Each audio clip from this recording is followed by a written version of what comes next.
Assalamualaikum warahmatullahi wabarakatuh. Kami dari kelompok 1 dan 2 akan mempresentasikan tentang uji-uji karbohidrat dengan dosen pengampu Ibu Irma Ratna Kartika, MTech. Dengan anggota yaitu Aisyah Turido, Fitri Dwi Arista, Intan Fadia Adani, Raudatul Hadawiyah, Selvia Ningsi, dan Wulan Karisma. Yang akan dibahas yaitu Molis test, iodine test, half saturation test, Benedict test, Barfoed test, Seliwanov test, Folger test, Osazon test, Bial test, yang terakhir Music acid test. Uji karbohidrat yang pertama yaitu uji Molis. Uji Molis ini memiliki prinsip dan tujuan. Uji Molis ini merupakan uji yang umum digunakan untuk mengidentifikasi adanya karbohidrat secara kualitatif. Tujuan dari uji ini yaitu memeriksa keberadaan karbohidrat dalam analit tertentu. Prinsip dari uji ini yaitu asam pekat ini akan mengkatalisis dehidrasi gula untuk membentuk furfural. Furfural ini berasal dari dehidrasi pentosa atau hidroksimetil furfural yang berasal dari dehidrasi hektosa. Kemudian hasil ini akan dikondensasi dengan alfa naftal yang kemudian membentuk suatu cincin berwarna ungu. Prosedur kerja dari uji Molis, di sini ada alat dan bahannya. Alat yang digunakan yaitu tabung reaksi, pipet tetes, rak tabung reaksi, dan bahan yang digunakan yaitu reagen Molis, asam sulfat pekat, sampel uji, dan air suling. Prosedur yang dilakukan yaitu 2 ml air suling dan 2 ml larutan sampel dimasukkan ke dalam tabung reaksi, kemudian ditambahkan 2 tetes reagen Molis, dan di dalam tabung reaksi itu kemudian ditambahkan asam sulfat pekat yang ditambahkan melalui dinding tabung reaksi. Dan diamati tabung reaksi apakah terbentuk cincin berwarna ungu pada lapisan antara larutan dan asam.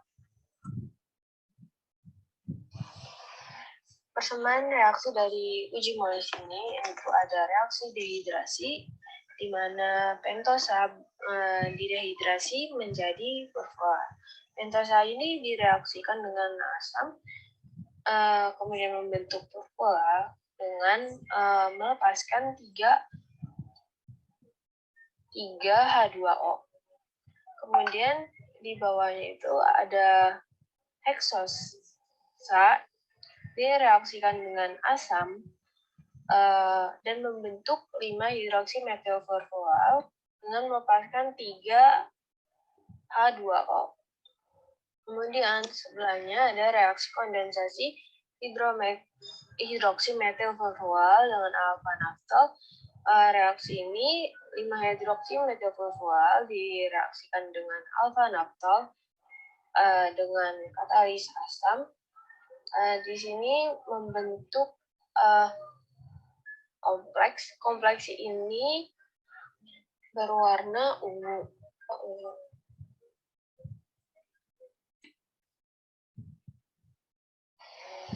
Hasil uji Molis ini ditandai dengan terbentuknya cincin berwarna ungu pada antara asam sulfat dan larutan uji. Di sebelah ini, gambar sebelah ini terdapat gambar positif dan negatif. Hasil positif ini ditandai dengan warna ungu, dengan cincin berwarna ungu yang menandakan adanya karbohidrat di dalam sampel uji, dan hasil negatif ini tidak terbentuk cincin berwarna ungu yang menandakan tidak adanya karbohidrat di dalam sampel uji. Pada uji Molis ini terdapat gangguan dan tindakan pencegahan. Gangguannya ini yaitu jika terdapat cincin berwarna hijau ini terjadi karena adanya zat pengotor sehingga menyebabkan hasil negatif palsu. Gangguan ini dapat dilakukan pencegahan yaitu dengan memastikan tabung reaksi yang digunakan bersih dan kemudian dalam menuangkan asam sulfat langsung ke dalam larutan dapat mengakibatkan asam bereaksi cepat dan cincin hitam akan terbentuk. Gangguan ini dapat dilakukan tindakan pencegahan yaitu dengan menuangkan asam sulfat secara perlahan dengan melalui dinding tabung reaksi. Kemudian, dalam melakukan pengguncangan setelah terdapatnya cincin berwarna ungu dapat mengakibatkan hilangnya cincin. Hal ini terjadi karena apabila terjadi guncangan, partikel alkohol yang melindungi karbohidrat ini akan terurai dan asam pekat ini akan masuk lalu merusak karbohidrat yang ada. Tindakan pencegahan yang dapat dilakukan yaitu dengan tidak melakukan pengguncangan setelah terlihatnya cincin berwarna ungu.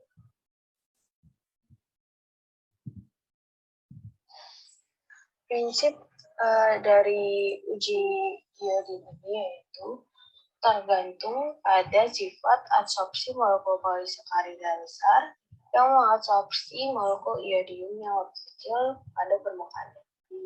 Kemudian ion poliiodida ini akan membentuk kompleks adsorpsi berwarna dengan rantai helix residu glukosa dari amino yaitu berwarna biru sampai hitam. Kemudian dari dextrin yaitu merah, keunguan, atau glikogen yaitu coklat kemerahan. Tujuan dari tes ini yaitu untuk membedakan polisakarida tertentu seperti aminum, dextrin, dan glikogen dari monosakarida dan disakarida. Prosedur kerja dari uji iodin.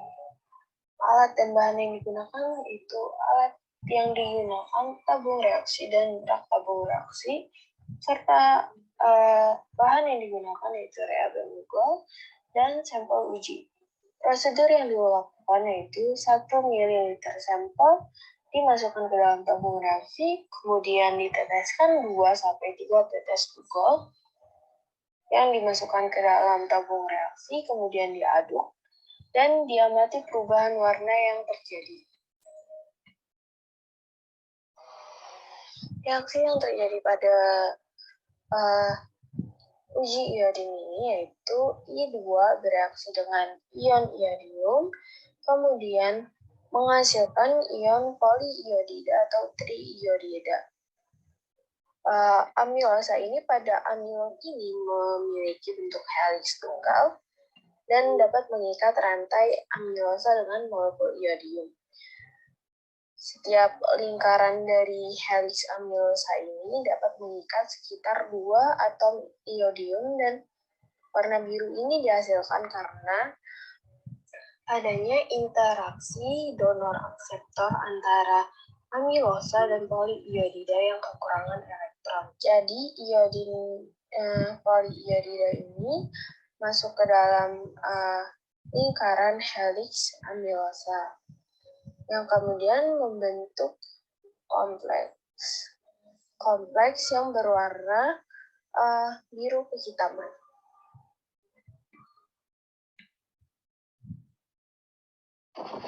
Kemudian hasil dari uji iodin ini, hasil uji negatif ini ditandai dengan tidak terjadinya perubahan warna, yaitu warna kuning, dan hasil positif uji iodin ini ditandai dengan warna merah ungu. Merah keunguan ini yaitu terdapatnya dextrin di dalam sampel uji. Kemudian warna biru kehitaman ini menandakan terdapatnya amilum dalam sampel uji, dan merah kecoklatan ini menandakan adanya glikogen dalam sampel uji. Gangguan dan tindakan pencegahan. Gangguan dari uji iodin ini amilum ini dapat terhidrolisis dalam keadaan asam, sehingga hasil yang didapat tidak akan pahit. Jadi tindakan pencegahannya itu tidak melakukan uji iodin ini dalam kondisi asam. Penggunaan sampel yang berwarna gelap dapat menyebabkan perubahan warna ini tidak terdeteksi, sehingga tindakan pencegahan yang dapat dilakukan itu menggunakan sampel yang tidak berwarna gelap. Larutan lugol yang digunakan dalam uji iodin ini bersifat sensitif terhadap cahaya, sehingga tindakan pencegahan yang dapat dilakukan yaitu dengan menyimpan larutan lugol dalam botol berwarna amber atau gelap.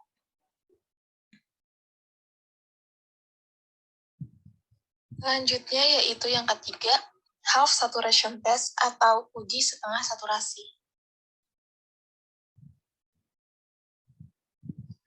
Prinsip dan tujuan. Tujuan dari uji setengah saturasi ini adalah tes polisakarida yang membedakan antara pati dengan dextrin. Prinsipnya, pati memiliki luas permukaan kecil. Pati diendapkan dengan setengah jenuh dengan amonium sulfat, sedangkan dextrin adalah molekul kecil dengan luas permukaan yang lebih besar sehingga tidak diendapkan bahkan oleh saturasi penuh dengan amonium sulfat. Langkah kerjanya yaitu siapkan 5 ml larutan polisakarida, kemudian ditambahkan 5 ml larutan amonium sulfat jenuh dan dikocok kuat-kuat. Lalu disimpan dalam rak selama 5 menit dan disaring. Kemudian ditambahkan 2 tetes asam asetat glasial dan ditambahkan 3 tetes larutan N50 yodium. Hasil positifnya yaitu pati tidak akan memberikan warna biru, sedangkan dextrin memberikan warna merah.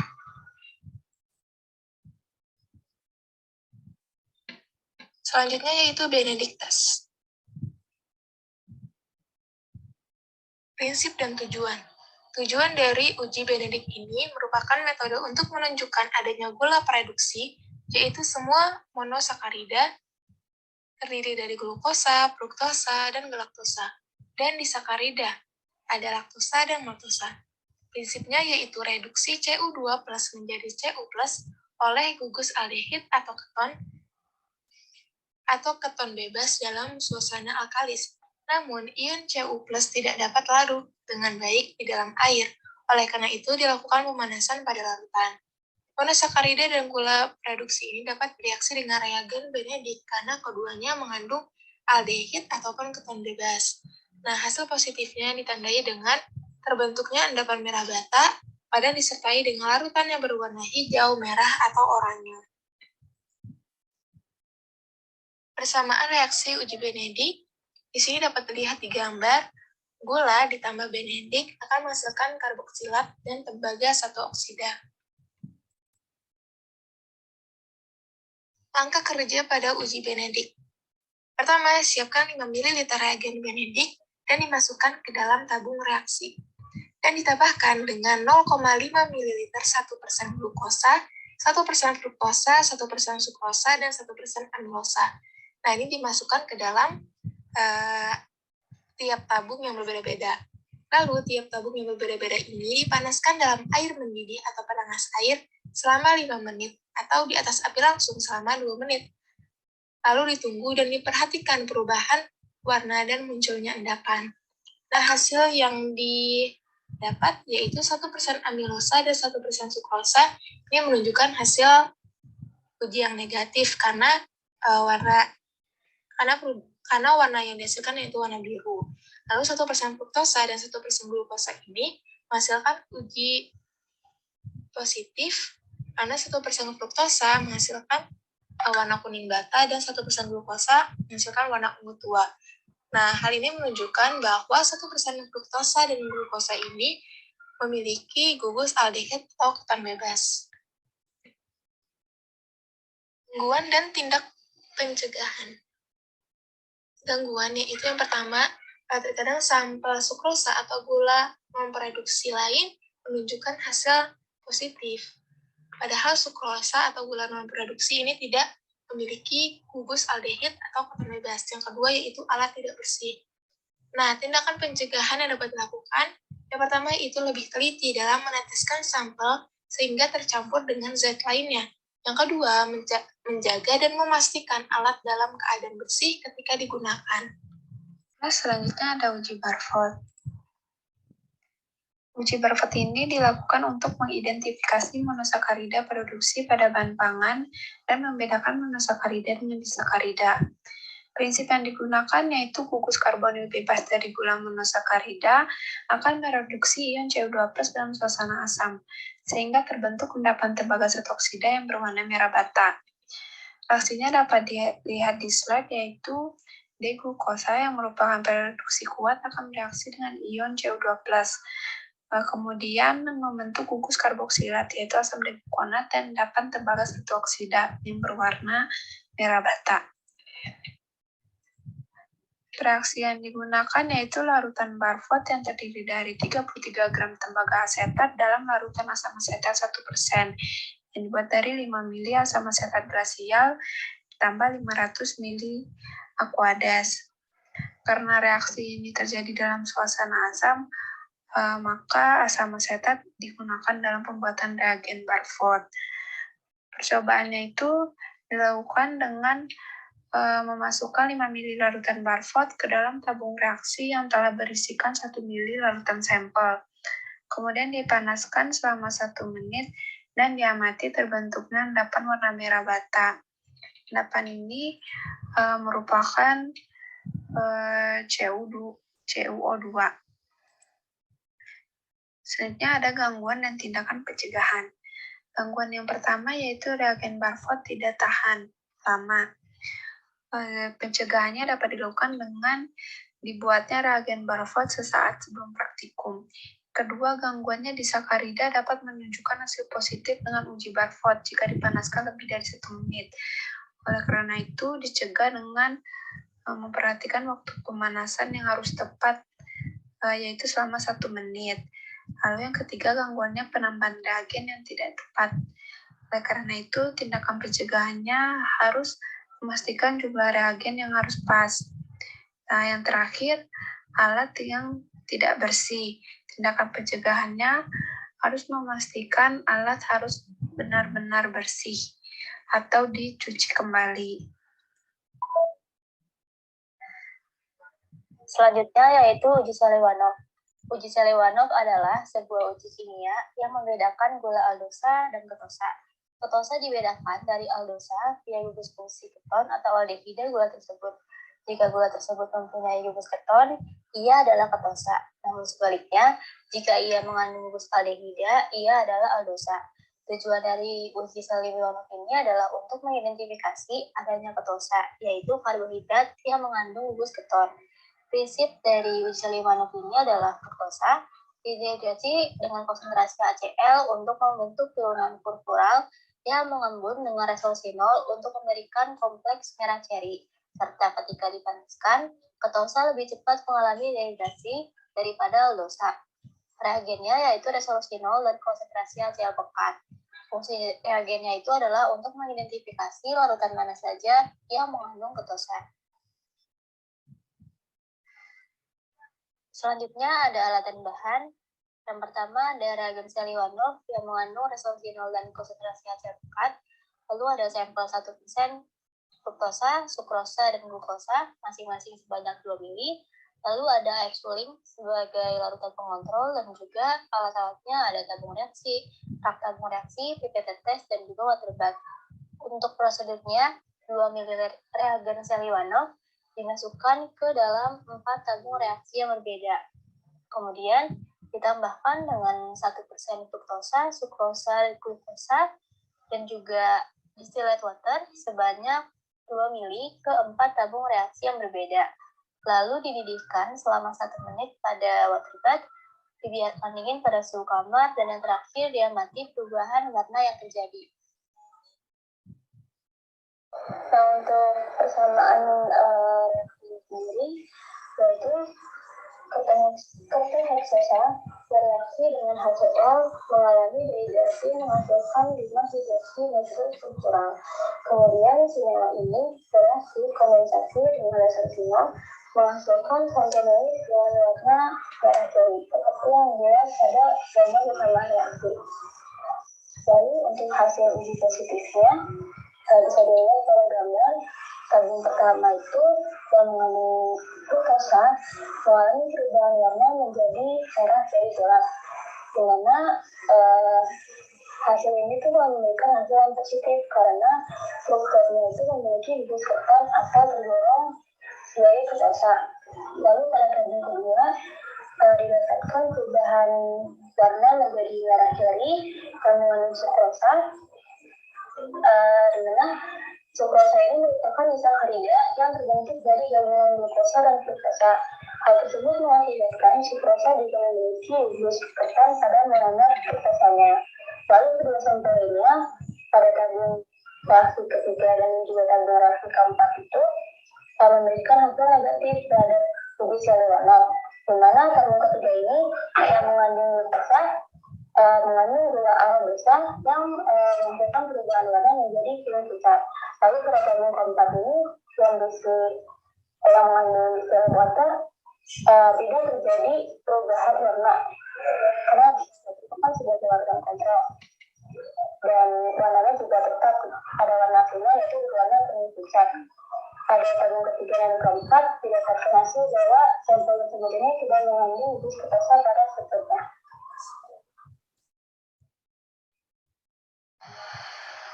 Selanjutnya analisis gangguan.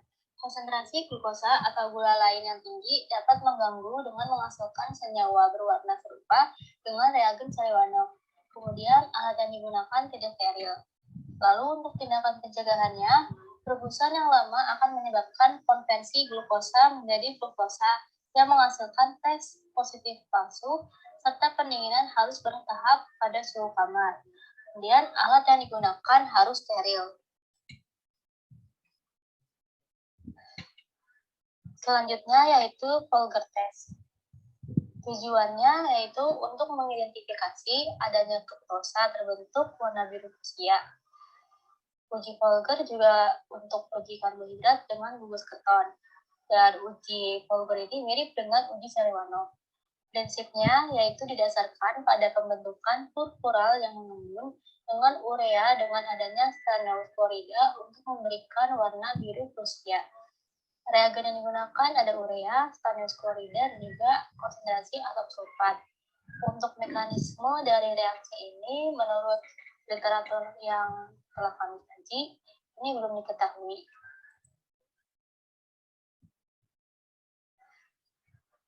Selanjutnya yaitu alat tambahan yang terdiri dari 2 mili reaksi Folger, 5 tetes larutan fruktosa, dan juga alatnya yaitu tabung reaksi, rak tabung reaksi, pipet tetes, dan juga water bath. Untuk prosedur kerjanya yaitu 2 mili reaksi Folger, dituangkan ke dalam tabung reaksi, ditambahkan 5 tetes larutan fruktosa, didirikan selama 1 menit, lalu dibiarkan dingin pada suhu kamar, dan yang terakhir diamati perubahan warna yang terjadi. Untuk hasil positif dari uji Folger ini, larutan berubah warna menjadi biru fuchsia. Hal ini bisa dilihat pada kontak berwarna biru fuchsia yang bisa dilihat pada gambar, karena kami telah mencari gambar dari hasil positif di beberapa literatur namun tidak ditemukan. Jadi diwakilkan dengan kotak berwarna biru fuchsia seperti yang dilihat pada gambar. Lalu selanjutnya untuk analisis gangguannya, alat yang digunakan sudah steril. Lalu tindakan pencegahannya, asam sulfat bersifat korosif dan harus ditangani dengan hati-hati. Dan alat yang digunakan harus steril serta proses perebusan harus dilakukan dengan hati-hati. Uji ke-8 yaitu ozone test. Ozone test merupakan uji kimia untuk mendeteksi gula reduksi. Reagen yang digunakan yaitu fenilhydrazine dalam buffer asetat. Untuk tujuan dari ozone test adalah yang pertama untuk mendeteksi gula reduksi, kemudian untuk membedakan gula reduksi dengan gula non-reduksi, dan juga untuk membedakan gula reduksi yang berbeda satu sama lain. Sedangkan untuk prinsip dari ozazon test sendiri adalah fenilhidrazin bereaksi dengan gula reduksi dalam lingkungan asam dan pada suhu tinggi untuk membentuk fenilhidrazon. Selanjutnya, fenilhidrazin akan bereaksi dengan gula dengan pemanasan untuk pembentukan kristal ozazon. Alat dan bahan yang digunakan dalam ozazon test ada campuran ozazon yang terdiri dari 0,5 gram fenilhidrazin, hidroklorida, dan 0,1 gram natrium asetat. Kemudian ada asam asetat glasial, ada juga beberapa sampel uji, kemudian tabung reaksi, rak tabung reaksi, pipet, vortex, water bath, dan mikroskop. Untuk prosedur kerjanya, yang pertama, 5 mili sampel uji akan dimasukkan ke dalam masing-masing tabung reaksi untuk setiap sampel uji yang berbeda. Kemudian 0,3 gram campuran ozazon dan 5 tetes asam asetat glasial dimasukkan ke dalam masing-masing tabung reaksi yang telah berisi sampel uji. Kemudian diaduk rata dan diletakkan dalam air mendidih. Setelah itu diamati waktu pembentukan kristal berapa lama, dan setelah itu diamati bentuk kristalnya seperti apa di bawah mikroskop. Selanjutnya adalah persamaan reaksi dari ozazon test. Jadi di sini gula reduksi bereaksi dengan fenilhidrazin dalam keadaan asam akan membentuk produk akhir berupa ozazon.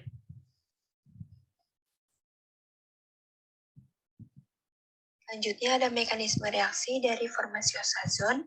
Jadi setelah pembentukan fenilhidrazon pada gambar 20.1, ada reaksi oksidasi reduksi internal yang melibatkan migrasi tautomerik 2 hidrogen dari C2 ke bagian hidrazon untuk menghasilkan produk karbonil pada gambar 20.2.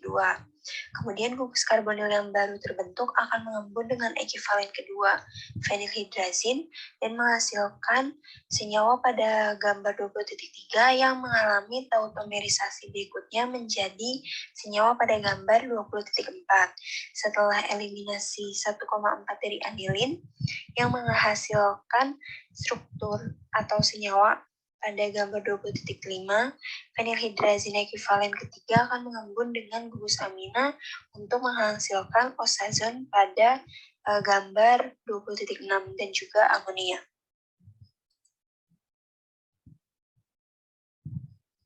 Berikut beberapa hasil uji dari ozazon test.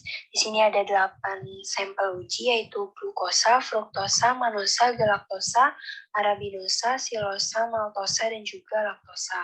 Untuk tabel kedua ini ada bentuk kristal dari setiap sampel uji, dan tabel ketiga itu ada waktu yang dibutuhkan setiap sampel uji untuk membentuk kristal. Untuk glukosa itu membutuhkan waktu 6 menit, fruktosa 4 menit, manosa dan galaktosa 10 menit, arabinosa dan silosa 15 menit, serta maltosa dan laktosa itu 30 menit. Kemudian di sini ada bentuk kristal dari 8 sampel uji setelah dilihat di bawah mikroskop. Untuk glukosa, fruktosa, dan manosa itu kristalnya berbentuk jarum. Untuk galaktosa berbentuk bola dengan kristal berbentuk ujung berduri. Lalu untuk arabinosa memiliki kristal berbentuk jarum bola padat, silosa memiliki bentuk kristal jarum panjang halus, maltosa memiliki kristal berbentuk bunga matahari, dan laktosa memiliki kristal berbentuk bola kapas. Selanjutnya ada gangguan dan tindak pencegahan dari ozazon test. Gangguannya sendiri itu adalah uji ozazon itu memberikan hasil positif untuk sukrosa jika direbus selama 30 menit atau lebih. Meskipun sukrosa ini merupakan gula non-produksi. Kemudian uji ozazon ini juga tidak efektif jika sampelnya itu mengandung campuran gula berbeda. Sehingga tindak pencegahan yang dapat dilakukan itu memastikan tabung reaksi yang akan kita gunakan dalam percobaan itu telah bersih dan juga kering. Kemudian pastikan juga sampel yang akan digunakan untuk percobaan itu tidak mengandung campuran gula yang berbeda. Uji ke-9 yaitu Bial test. Bial test merupakan uji kimia untuk mendeteksi adanya pentosa dan pentosan yang merupakan keturunan pentosa. Reagen yang digunakan itu larutan orsinol di dalam asam klorida pekat dengan tambahan feriklorida. Tujuan dari bial test ini adalah untuk mendeteksi adanya karbohidrat, untuk membedakan pentosa dan pentosan dari turunan karbohidrat lain seperti heksosa, dan juga untuk membedakan monosakarida produksi dan disakarida.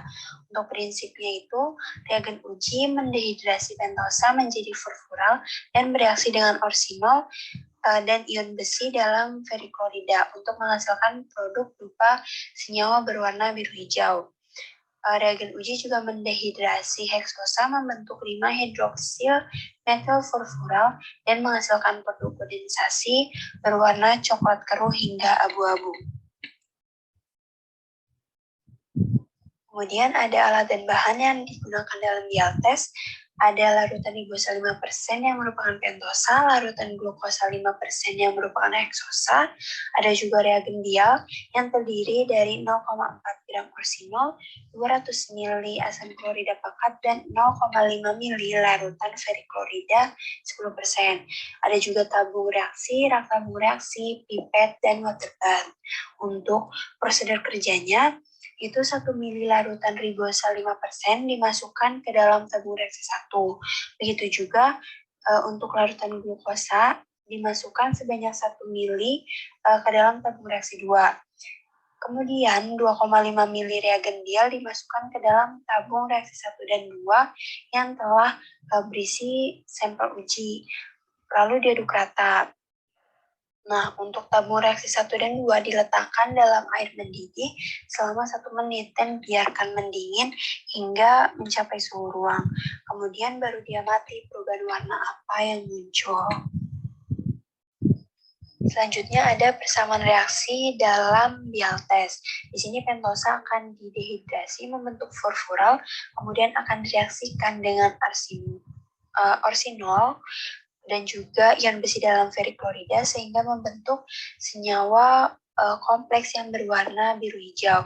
Sedangkan untuk heksosa juga sama, akan didehidrasi membentuk 5-hidroksimetil furfural kemudian direaksikan dengan orsinol dan ion besi dalam feriklorida sehingga membentuk kompleks berwarna coklat hingga abu-abu. Kemudian ada hasil uji dari bial test. Untuk hasil positifnya itu adalah larutan yang berwarna biru hijau yang menunjukkan pentosa atau nukleotida yang mengandung pentosa. Sedangkan hasil negatifnya itu adalah larutan yang berwarna kuning hijau yang menunjukkan heksosa dan disakarida yang ditunjukkan oleh larutan yang berwarna kuning.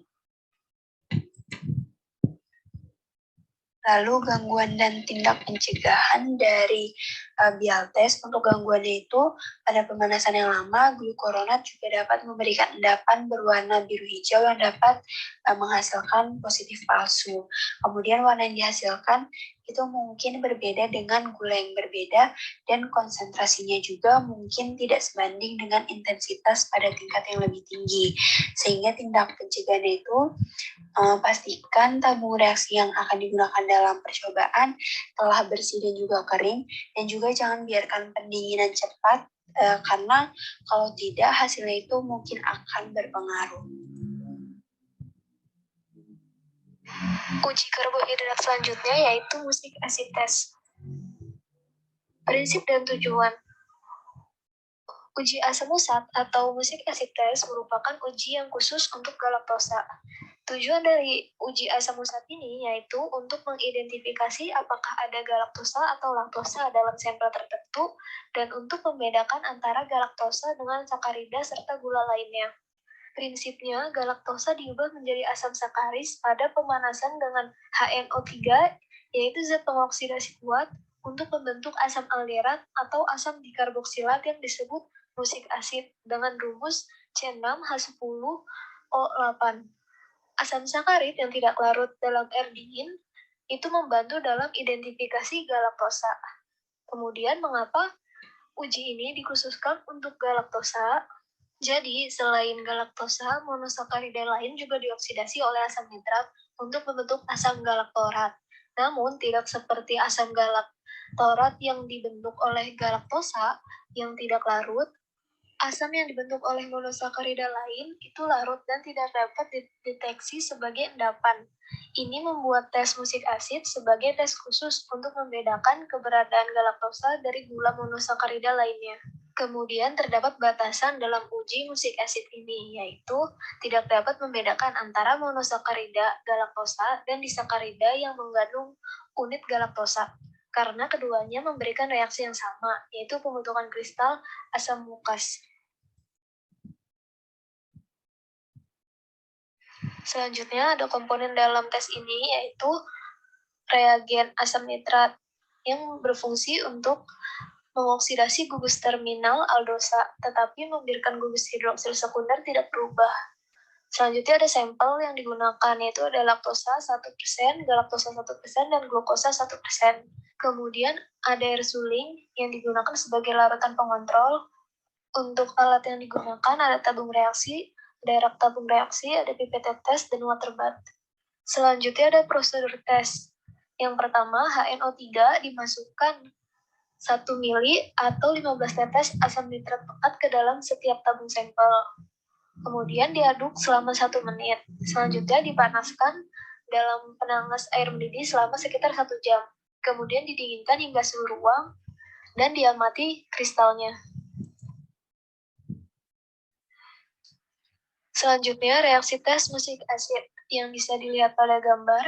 Dalam reaksi tersebut, asam nitrat sepenuhnya mengoksidasi gugus hidroksil dan karbonil terminal dari bentuk rantai terbuka galaktosa menjadi gugus karbonil. Strukturnya menjadi asam dikarboksilat yang dikenal sebagai musik asid. Asap coklat yang mana adalah gas nitrogen dioksida juga dihasilkan sebagai produk samping. Berikut adalah reaksinya.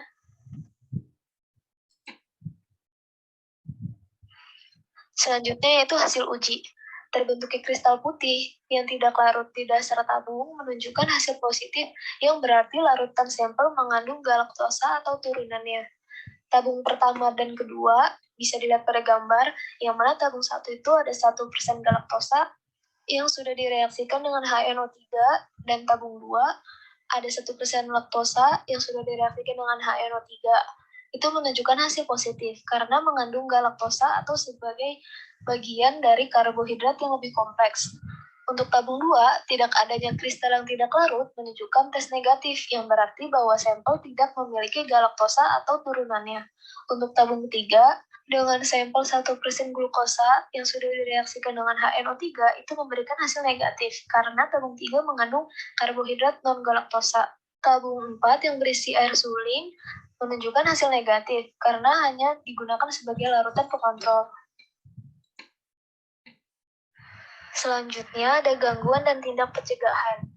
Gangguan dalam uji musik asid ini biasanya terdapat kotoran yang mengandung gugus karbonil di dekat ujung terminal yang dapat menimbulkan hasil positif palsu dalam situasi tertentu. Kemudian ada asap coklat dari gas nitrogen dioksida yang dihasilkan sebagai produk sampingan bersifat racun dan tidak boleh dihirup.